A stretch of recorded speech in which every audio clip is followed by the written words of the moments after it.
No spoilers and no particular order, but let's warm up with some specific categories before we get into the big scenes that keep me awake every single night. First of all, technical achievement, special effects, maybe. Probably the first thing that comes to my mind in this vague category is the chariot race in Ben-Hur, and I have a video about that movie, of course. That's an amazing scene. Even by today's standards, they seem to have put high-octane gas into the chariots. The point of this video, though, isn't really to just list the most famous or the most iconic scenes. What could be more important than iconic scenes? Well, my favorite ones, the ones that I like. Of course, let me know the first scene that comes to your mind as well, your favorites, and by the end, hopefully both of us will have a bunch of things to add to our watch list. For me, the first thing that comes to my mind, I guess, when I think about technical scenes, cool stuff, cool special effects, it'd be The Archers, Michael Powell and Emmerich Pressburger, movies like The Red Shoes, The Life and Death of Colonel Blimp, and most of all, A Matter of Life and Death, also known as Stairway to Heaven. In those movies, it is hard to pinpoint a particular scene. I don't want to pinpoint movies that have amazing effects throughout, but this video is more about individual scenes that really stand out on their own. Okay, let's kick things off with The Cat Comes to Town. I reviewed this back when I was doing a series of cat movies on this channel. I don't remember exactly why I did the cat movies, but I did. This is a gem from that series, also known as the Cassandra Cat. I had no idea this movie existed before we dug into feline films. This is a Czech new wave film featuring some of the most ambitious rotoscoping you will ever see. There are some cool effects throughout, some interesting stuff in this movie, although it also has a couple flaws. And there's one scene in particular where everybody in this town is tinted a different shade by a cat wearing sunglasses. It's a great effect and a really cool vibe. Speaking of Soviets, have you seen the tracking shots in Soy Kuba? Yes, that is a Soviet movie directed by Mikhail Kalatozov. These are more individual shots, I guess, than scenes, so maybe I'll do a separate video about that. I don't know. Instead, let's take the protest scene from that movie. Any self-respecting film fan should watch Soy Kuba. There's kind of nothing else like it. The pinnacle of an unknown genre, of a genre of one. Of course, I have a video about it. Let's also point to Mikhail Kalatozov's slightly lesser-known movie, The Red Tent, and the blimp crash in that scene. And of course, I have a video about that too. In fact, let's just assume from here on out that I have a video about every movie that I'm going to mention, even though that won't quite be true. If we want crazy style and effects, then the Japanese New Wave is hard to beat. Funeral Parade of Roses might be the most stylistically off-the-wall movie I've ever seen. Funeral Parade of Roses. Check it out. There's also The Red Spectacles from a few decades later. Wow, what a great movie. Those are two amazing movies, and I can't pull out a single scene from either one. So instead, how about the faceless sort of dream sequence from The Face of Another, a movie that is not anywhere near as good as the last two that I just mentioned, but it has one incredible visceral sequence. So that's some special effects stuff. What about scenes that are really just based around one great line? Again, I reserve the right to make another video just about great lines in movies, but for now, the first things that come to my mind are the Leos Carax film Bad Blood. There's a character who says pensively, "I've lived my life like a rough draft. I've lived my life like a rough draft," which incidentally is the name of my second secret YouTube channel. Do not look at it. I've lived my life like a rough draft. That movie also has a great scene with the song Modern Love by David Bowie. In it, really all of the scenes in all of Leos Carax movies are great, vivid, poetic, stirring. Another favorite comes from the Charlie Chaplin film Limelight. Chaplin plays an aging clown named Calvero. Calvero is an alcoholic who is tormented by his work, and at one point a woman asks him why he keeps performing if it hurts him so much. And he says, "I hate the sight of blood, but it's in my veins." Pretty cool line. Chaplin has some other great highlights, of course, the big speech at the end of The Great Dictator, or the upside-down plane stunt from the same movie, or the little moments from Monsieur Verdoux, where he riffles through the money like shuffling cards. Chaplin, great throughout. The last big line that comes to my mind is from The Hand of God by Paolo Sorrentino. What a great movie. There's a beautiful scene in this where the main character and his brother are sitting in the stands at the stadium watching Maradona train. And Maradona is taking one free kick after another, and the brother asks, "Do you know what that's called?" And the main guy says, "What, a free kick?" The brother says, "No, it's persistence, and I'll never have it." Or something like that. And more than this one line, the way the brother loses hope and fades out of the movie is an amazing facet of a beautiful movie. Now, This is not an exhaustive list by any means. It is hard for me to remember individual scenes. In fact, the index in my brain isn't quite built that way. I'm hoping that the ones that I just sort of think of when I think of, wow, well, what are the great scenes? The ones that I remember most, well, those probably are my favorites, but I'm almost certainly forgetting a few things. One more category before we get into the open division. This is a good one. It's all the best scenes that aren't followed by any other scenes. All the best endings, you might say. Cinema Paradiso. Let's face it, this is probably the greatest ending to any film ever. I really like the ending of Dances with Wolves as well. That one is quite a trick because in terms of the plot, nothing is really resolved, and yet it is a stirring and conclusive finish to the film. Those two movies have two of the greatest scores of all time, Ennio Morricone and John Barry. Taste of Cherry from Abbas Kiarostami has a great ending, completely turning the movie on its head. Hiroshima Mon Amour, that's another great ending. The pieces really come together at the very end in that film.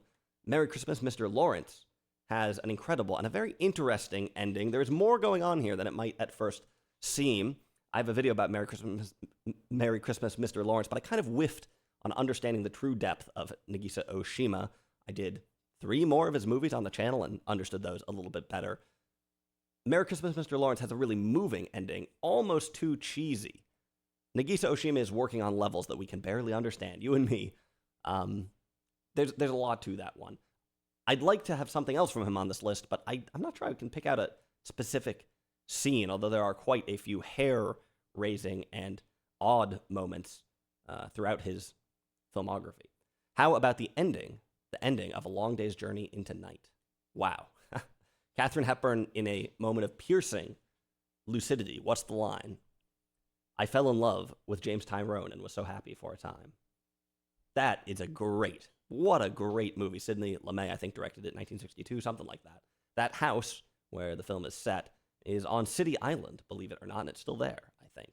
The tennis scene at the end of Blow Up is unforgettable, really clever. Michelangelo Antonioni is, in some ways, all about individual moments. The opening of Zabriskie Point is another one that really stuck with me. It's kind of the opposite of Blow Up. Not a big metaphor, it's kind of a raw moment. The last ending on the list is the ending to my favorite movie, The Nun's Story. And I'm not going to spoil anything, but man, that is an incredible scene that could easily dominate the open division. Speaking of which, here we are. My all-time favorite scenes that I can remember. First, the tipsy ballet scene from The Turning Point.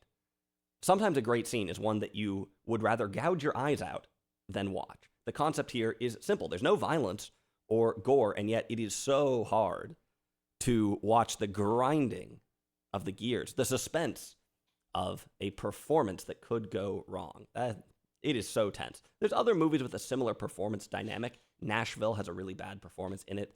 Xavier Dolan's Mommy, that's a great movie, has a karaoke scene that is really painful. Opening Night has this dynamic throughout. The slap in Opening Night could easily go on this list as well. Perhaps the most difficult scene for me to watch also comes from The Nun's Story. It's the exam scene. I literally ran out of the room the first time I watched the movie. I could not stomach this part.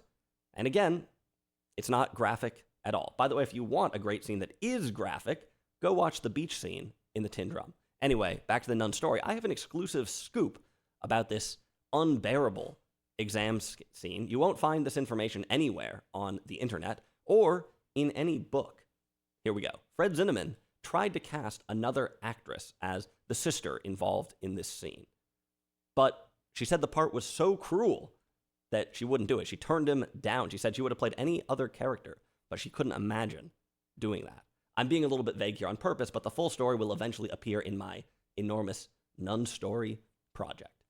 If tension is what you want, maybe the most tense scene that I know of comes from The Girl on the Bridge, Le Fil sur le Pont. That's probably not how you say it. Well, this is the knife-throwing scene, the one on the stage. If you've seen the movie, you know the one. I swear you will forget to breathe while watching this. I don't love the very beginning of the scene. I don't like the way that it's edited exactly with the multiple shots of the curtain closing, but everything else about it is basically cinematic perfection. The music is so powerful. The acting, how it's shot. And the scene has a great metaphor behind it as well. This is truly one of the greatest scenes out there. It's so good the rest of the movie kind of falls flat. Man. Yeah. How the heck are we going to top the knife throwing scene from the girl on the bridge? Well, how about the restaurant scene from Playtime? Now, this might be unfair since the restaurant scene is like 40 minutes long, but there is really nothing else like it. I cannot do justice to Playtime in a few sentences about it, but hey, again, I have a video all about it. This is one of the greatest movies ever made. Unlike really anything else, except other movies by Jacques Tati, this scene is 1/3 of that movie, so hey, there you go. We talked about Leos Carax already, but we're not quite done with him. So many amazing movies with so many amazing scenes, but Holy Motors is one of my all-time favorite films. That might be a head-scratcher for some, but I have a long, long video about it. I can barely pick out a scene from this. It has some really off-the-wall stuff, like the fashion photography that goes awry. It has some sentimental things, like when the main guy recognizes or seems to recognize people that he knows. There's a couple times when that happens. But it's probably the scene of him finally coming home, more or less, at the end that really does it for me. The mechanics of this movie are unlike anything, and it comes together completely in this scene. I almost didn't quite realize what was going on until this scene, but it converges really powerfully to offer one of the most profound looks at life and all its possibilities that has ever been made. Speaking of profound, how about The Great Beauty? It's hard to pick a scene here. Again, the beginning is, well, it's one of the best beginnings in film history. It's so snappy, so stylish. It just pulls you in through pure kind of magnetism and style. And that's actually the entire movie, really. It continues throughout. The funeral scene is beautiful, where Jep Gambardella sheds a tear. The disappearing giraffe, it's only a trick. The sunken ship scene with the Costa Concordia. The memories of the island, the flamingos on the balcony. And the old nun crawling up the steps. But, man, I don't know, maybe it's the end. I guess we already had a section for ends, but the end of The Great Beauty it leaves me stunned. It's hard to pick one scene from a breathtaking movie. I know some people think it's too pretentious, but believe me, this is a work of genius. And one that, for me, is not just interesting and incisive, but is deeply moving. There's actually some risk I won't be able to keep it together for the rest of this video, because this movie and the ones to come are so beautiful and so moving. I get emotional thinking about them, truly. Next is the bus scene in Eternity and a Day. This scene is beyond words. Theodoros Angelopoulos makes movies that speak their own language, that say things that cannot be expressed any other way, that scrape so deep back in here and in the heart, the human existence. A true genius of film. Eternity and a Day kind of sneaks up on you. At first, it's pretty boring. It feels maybe a little bit like they're trying too hard for your sympathy. But once you reach Albania, the movie shifts into gear, and Angelopoulos starts to really do his thing. Towards the end, we find ourselves on a city bus. And if you watch the scene on its own, I'm not sure it will be special at all. But, man, it is one of the most transcendental things you can find on a screen. And I struggle. I have a video about it where I struggle to describe it, and I can't do any better than that now. Probably the only director that surpasses Angelopoulos at this kind of thing is Andrei Tarkovsky. Of course, you already know all about the big scenes here. I won't dwell on them. But, the candle and the pool in Nostalgia, or the end of Nostalgia in the church, the grenade in The Mirror, or the burning barn in The Mirror, or the burning house in The Sacrifice. These are just a couple of the highlights from another true genius of the medium. I feel kind of bad about the next one because you probably can't watch this movie. Nobody is distributing Pilgrim Farewell online or on disc. If you have a chance to see it in a theater, you have to do it. The movie is not without flaws, but it might be the most unbearably moving thing I have ever seen. A movie that will never leave me. And probably the peak of Pilgrim Farewell is this sort of goodbye dance scene towards the end. This movie puts you in such a compromised emotional space, fighting for your life as you watch it. And as this scene gets going, you think, oh no, Michael Romer, no, stop. It is the knockout blow. And it is not just a tear jerker. That movie is incredibly sad, but But more than that, it's unbearably moving, beautiful, touching, man. Great movie, but that scene in particular is, wow, something else. Next is probably what I consider to be the greatest writing and acting I have ever seen. This is the climax of I Never Sang for My Father, written by Robert Anderson. That's the guy who wrote The Nun Story, and Tea and Sympathy, which also has some great scenes in it. The actors here are Gene Hackman and Melvyn Douglas. Gene Hackman got a little bit typecast later in his career, and Melvyn Douglas is, I guess, best known for his work in the classic era. So not everybody realizes that these guys were both amazing actors. This movie's from 1970, I think. Great crossing of the generations. This movie and this scene will make it obvious that, yeah, these are two incredibly talented guys. It is an incredibly naturalistic and mature scene, but also incisive, extremely unpredictable. Yeah, incredibly moving. That scene will absolutely do you in. Finally, I'm tempted to say that the greatest scene I have ever laid eyes on, well, I don't know, but maybe the first thing that comes to mind when I think about great scenes comes from the Hirokazu Koreeda film, Monster. And you know what? I don't think this is his best movie, believe it or not.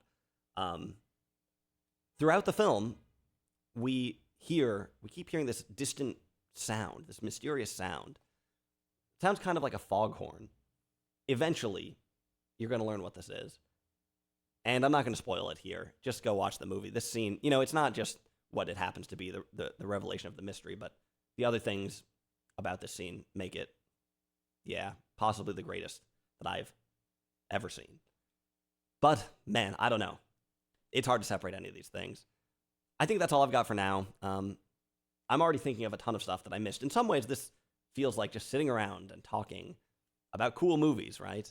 Hopefully I gave you some things to watch. Let me know what I missed. And I'm curious if this formatted video is any good. I know maybe you might want some clips in it or something like that. I'm not sure. Could do more, but we'll be back to some of these specifics soon, next week, in fact. And I may even do a couple videos about things here that I haven't done yet, like The Great Beauty. Do I finally work up the courage to make a video about that? Possibly.